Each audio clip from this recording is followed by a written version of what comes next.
A comme adénolymphyte mésentérique.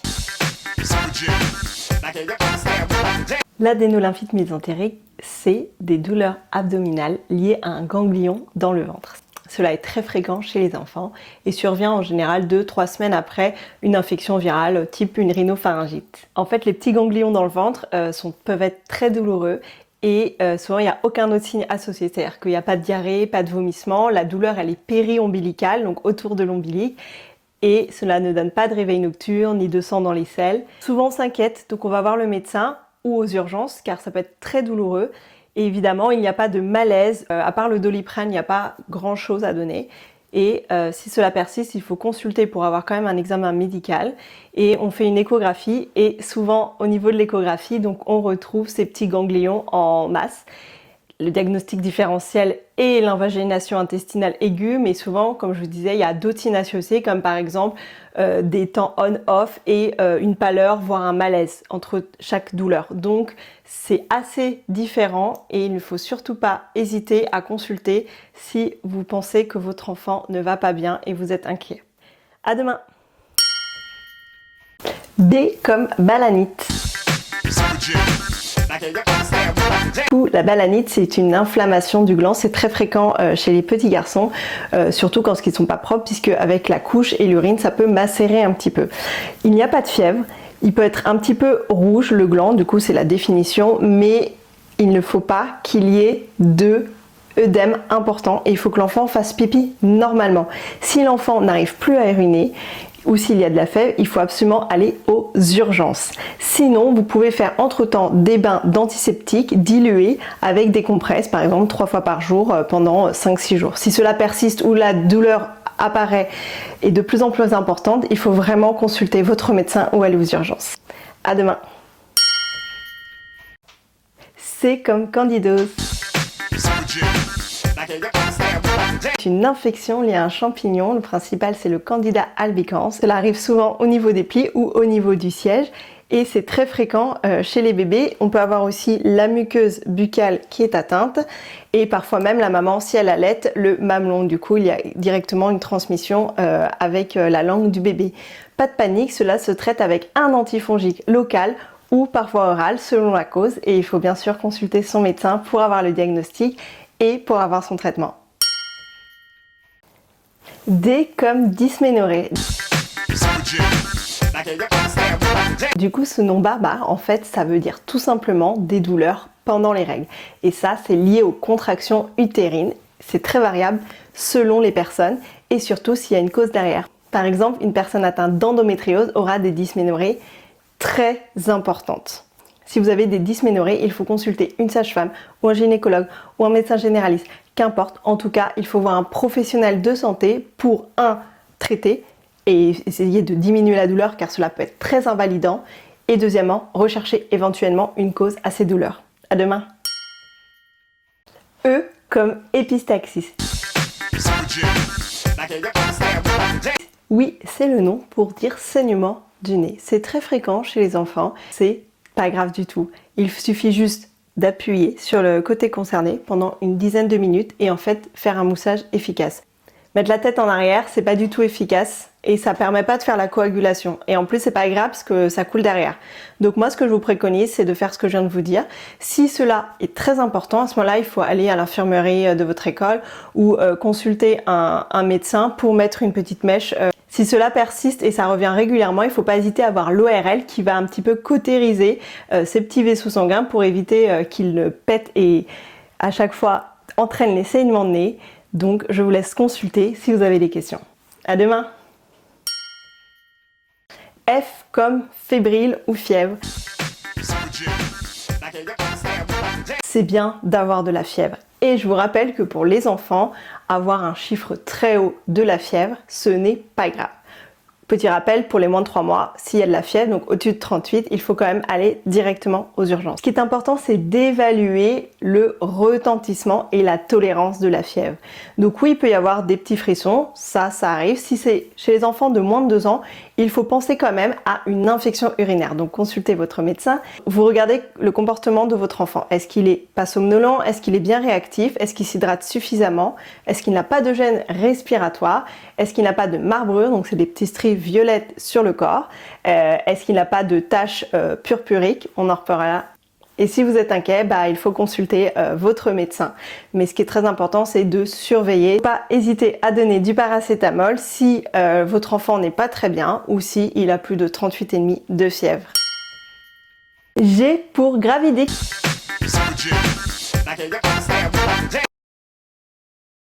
Donc c'est un embryon puis un fœtus et au bout de 41 semaines d'aménorrhée, on a le nouveau-né. Parfois on peut avoir de la prématurité, c'est-à-dire que c'est un bébé qui naît avant 37 semaines d'aménorrhée. Il y a différents stades de prématurité et dans tous les cas, le mot scientifique, vous le connaissez maintenant. À demain. H comme hépatomégalie. Ça veut dire un gros foie. Chez les enfants, cela reste très rare, mais si vous avez l'impression que votre enfant a une masse abdominale ou si vous avez qu'il a un teint un petit peu jaune, ça on en reparlera demain, il ne faut pas hésiter à consulter votre médecin. Chez les patients qui sont obèses, on peut avoir une stéatose et une augmentation de volume. Cela se fait à la fois à la palpation abdominale, échographie. Il peut y avoir plusieurs causes d'hépatomégalie, c'est quand même très rare chez l'enfant, mais cela peut être infectieux, inflammatoire, tumoral ou cardiaque. Et à demain. I pour ictère.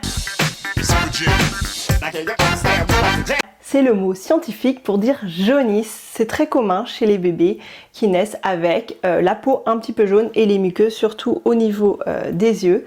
Premièrement, on va rechercher une cause, par exemple une incompatibilité ABO, c'est-à-dire qu'on n'a pas forcément le même groupe sanguin que son enfant. L'enfant va être à ce moment-là mis sous une IV-thérapie plusieurs heures. C'est pour ça aussi qu'en suite de couche, la maman voit la sage-femme faire des petits tests ici et ici, ça s'appelle un biliflage pour vérifier le taux de bilirubine cutané.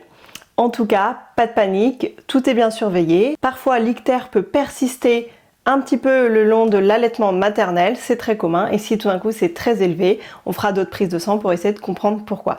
Si votre enfant n'est plus un nouveau-né et est un nourrisson et qu'il présente tout d'un coup les yeux jaunes, des urines qui sont très foncées et des selles décolorées, là ça peut être une pathologie des voies biliaires et il faut surtout pas hésiter à consulter en urgence. À demain. J comme jumeaux.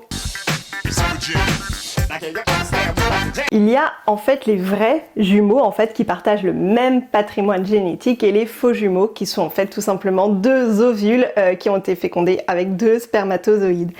Et forcément les faux jumeaux ils sont dans deux poches et deux placenta. Par contre, les vrais jumeaux, selon le moment de la division, ils peuvent se retrouver dans une même poche avec un même placenta, donc on dit monocorial, monoamniotique, soit ils peuvent en fait partager un placenta mais avoir deux poches, soit, si c'est plus tard, ils peuvent être aussi dans deux poches et deux placentas. Donc, et souvent, pendant les échographies, on les appelle JA et JB. À demain pour le prochain mot.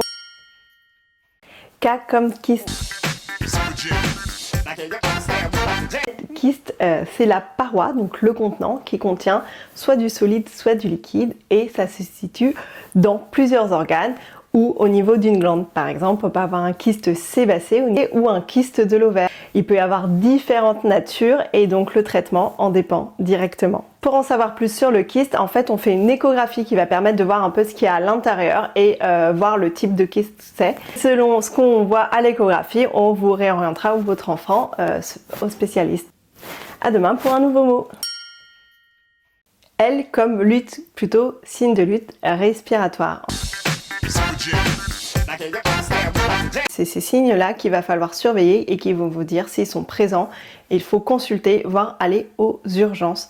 Donc si votre enfant a l'air gêné pour respirer, il faut checker ça. Donc on a le moyen mnémotechnique bébé tirant gênant et on a du coup un balancement thoraco-abdominal, on peut avoir un tirage susternal, donc c'est les muscles accessoires qui sont sollicités. On peut avoir le tirage donc qui peut être sous-costal ou intercostal. On a également le battement des ailes du nez, juste là, et le gênement qui est le dernier signe de lutte. On regarde aussi la fréquence respiratoire et si chez le nourrisson elle est plus de 60, il faut absolument aller aux urgences.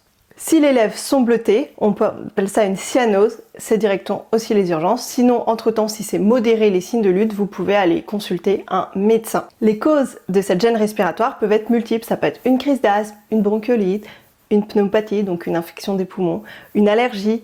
Et le traitement dépend entre autres directement de la cause. Et aussi, si c'est très important, ce sera de l'oxygène. À bientôt pour le nouveau mot. M pour ménarche.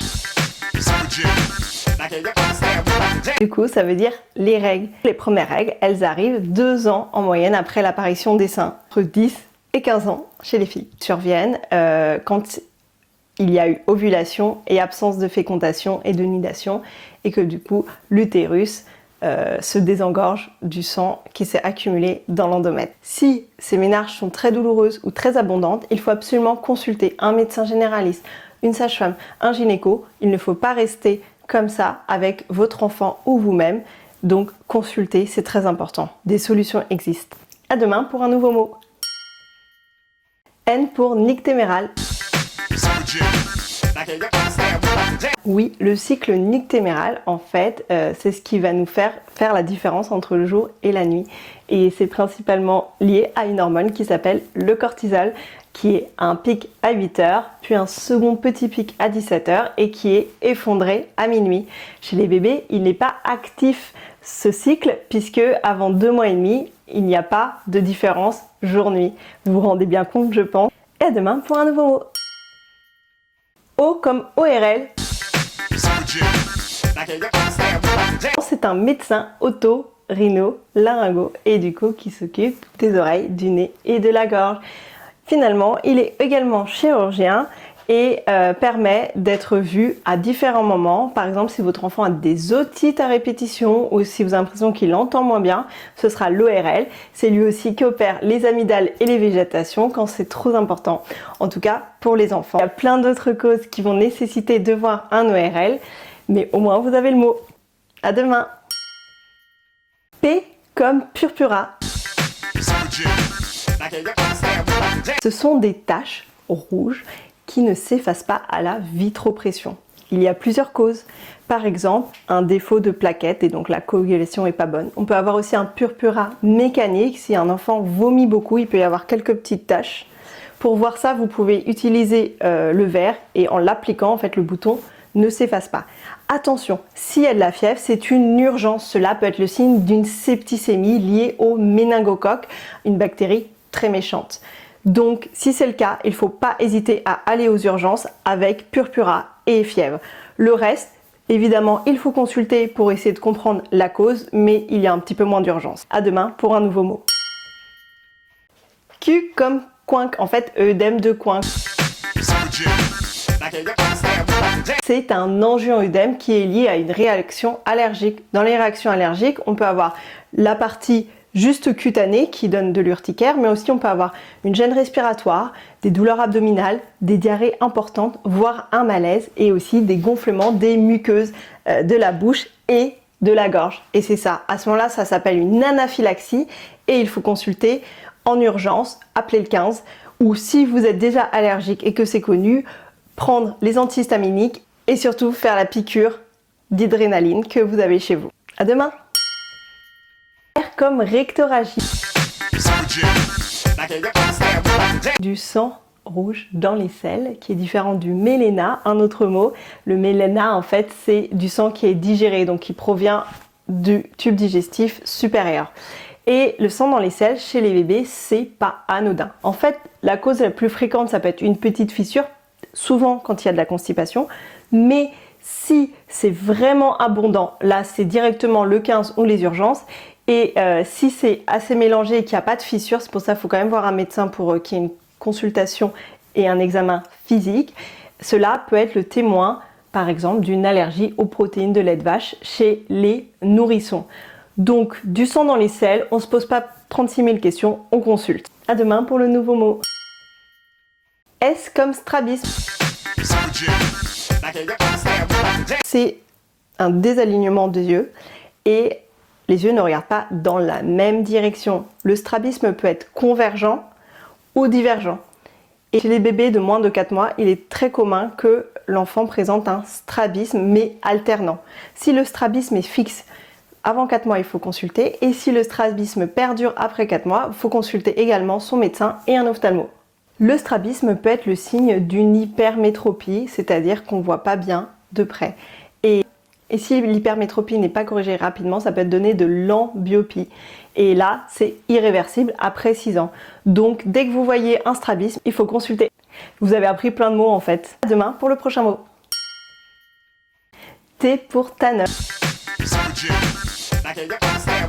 Le stade de Tanner, tout simplement, c'est le stade pubertaire. On ne se trompe pas, le 1, c'est qu'il n'y a pas de puberté. Et on va le classer, par exemple, chez les filles, le S, c'est les seins. Donc le S1, il n'y a pas de sein. Et à partir du moment où on a un début de poitrine, donc début de la puberté, ça devient S2, puis S3, puis S4. En fait, c'est pas la taille, c'est plutôt l'aspect du sein et du mamelon qui va nous donner cette évolution et l'évolution des chiffres. P, c'est pour poil du pubis. Et ça, pareil, c'est pas en termes de quantité, mais plus de la localisation de ces poils-là. On a le A pour les poils axillaires, donc on regarde aussi au niveau des poils sous les bras. Et pour les garçons, donc le P et le A, on les garde et on place le S par le G qui est gonade. Et en fait, c'est l'augmentation de la taille des testicules qui va marquer le début de la puberté des garçons. Et l'augmentation, en fait, plus de 2,5 cm ou plus de 4 ml, c'est le début de la puberté. On passe à G2. Et on regarde au fur et à mesure l'augmentation, soit en volume, soit en centimètres des testicules qui permettent de nous faire progresser dans les stades pubertaires. À demain pour un nouveau mot. U pour urticaire. Donc c'est une réaction cutanée, ce sont des plaques un peu boursouflées, migratrices et qui peuvent démanger. Les causes peuvent être différentes, ça peut être allergique, ça peut être viral. Et dans tous les cas, on donne régulièrement un antihistaminique. Si vous êtes inquiet pour ces plaques, déjà vous vérifiez que c'est pas du purpura en appuyant dessus et vous voyez qu'elles s'effacent à la vitropression. Et ensuite vous consultez votre médecin. À demain pour un nouveau mot.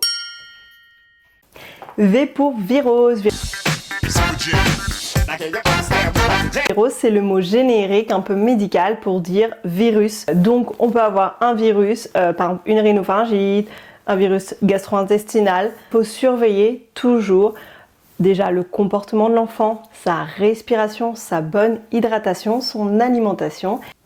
Pour prévenir les viroses, le principal est d'effectuer les gestes barrières. Donc on met les masques quand on est enrhumé, on vérifie que l'enfant s'est lavé les mains et que nous aussi, à la fois au savon et au gel hydroalcoolique. Et si les personnes sont malades de l'entourage, on évite les contacts trop rapprochés. À demain pour un nouveau mot. W comme méningite W. En fait, la méningite W est une sorte de méningite et maintenant il y a un vaccin qui est recommandé à la fois à 6 mois et à 12 mois en remplacement de vaccin contre la méningo C seulement puisqu'il est combiné avec la méningite A, C, W et Y. On fait également un rappel à l'adolescent. Donc cette méningite, elle survient soit dans la petite enfance, soit à l'adolescence. C'est une bactérie et donc forcément elle est liée au contact des autres et peuvent se propager ainsi. Il faut faire très attention, les gestes barrières toujours à mettre en place et n'oubliez pas que s'il y a des symptômes de méningite qui sont de la fièvre, pas forcément très élevée justement, on peut avoir la nuque qui est raide, le comportement de l'enfant s'il est gêné à la lumière, gêné au son, qu'il a très mal à la tête et qui vomit en jet et que cela ça soulage, il faut absolument, un de ces critères-là, aller aux urgences. Évidemment, s'il y a aussi les taches purpuriques, on en a déjà parlé, mais ça, c'est dans tous les cas, c'est pas forcément un signe de méningite W. Il y en a de plus en plus en France, donc protégez-vous, faites attention, vaccinez-vous. À bientôt pour un nouveau mot. X comme xérose. Et oui, la xérose cutanée, c'est la sécheresse de la peau. À ce moment-là, il faut bien l'hydrater matin et soir et le mieux, c'est après le bain quand la peau est encore humide. Cela permet d'éviter d'arriver jusqu'aux plaques d'eczéma si on a un terrain atopique. À ce moment-là, il faudra mettre des corticoïdes locaux. Donc la prévention, c'est le mieux en hydratant un maximum. À demain pour un nouveau mot. Y pour Yersinia. C'est une bactérie du groupe Entérocoque et qui donne des symptômes type gastro-entérite avec de la fièvre, des douleurs abdominales et des diarrhées. Cette bactérie est même fréquente dans les pays développés et elle peut atteindre principalement les enfants de moins de 10 ans. Afin d'éviter la déshydratation chez les jeunes enfants, le mieux c'est le soluté de réhydratation. Donc c'est un sachet dans 200 ml d'eau et ça se garde 24 heures au frigo. En plus, cela évite le goût pas très agréable de ce soluté. Vous le donnez donc en petite quantité pour éviter que l'enfant le rejette. Et comme d'habitude, on surveille les signes de déshydratation, c'est-à-dire la fontanelle creuse, les yeux creux, le pli cutané abdominal, les muqueuses sèches. Pour les bébés, c'est les urines à surveiller et on vérifie que les couches ne sont pas sèches. Cette bactérie se voit quand on fait une analyse des selles et donc c'est seulement proposé dans certains traitements comme c'est une bactérie et donc antibiotique. À demain pour un nouveau mot. Z comme zona. Zona du virus varicelle zona, VZV. En fait, c'est la même famille de la varicelle et en fait, c'est une réactivation puisque la varicelle, en fait, une fois qu'on l'a eue, elle peut dormir dans nos ganglions et suite à un stress, une opération, plusieurs choses sont des causes, peut réactiver ce virus et donner un zona. En fait, c'est des petites plaques métamériques, donc qui suivent le métamère, par exemple ici, cutané, et ça fait en fait un petit peu comme la varicelle, mais en bouquet. Cela peut être confondu parfois avec de l'herpès circiné également, donc c'est pour ça que si ça apparaît, ça peut être très douloureux. Il faut voir un médecin. Cela survient surtout chez les personnes de plus de 50 ans, mais cela peut arriver aussi chez les enfants, donc il ne faut pas dénigrer ce diagnostic et dire forcément mon enfant a 6 ans, ce n'est pas ça. Il existe un vaccin qui se donne à partir de 1 an si vous le souhaitez et les recommandations en France c'est à partir de 12 ans si la personne n'a pas eu la varicelle qui peut, je vous rappelle, se faire doser par prise de sang. Voilà, c'est fini pour cet abécédaire. J'espère qu'il vous a plu et à bientôt pour plus d'infos santé.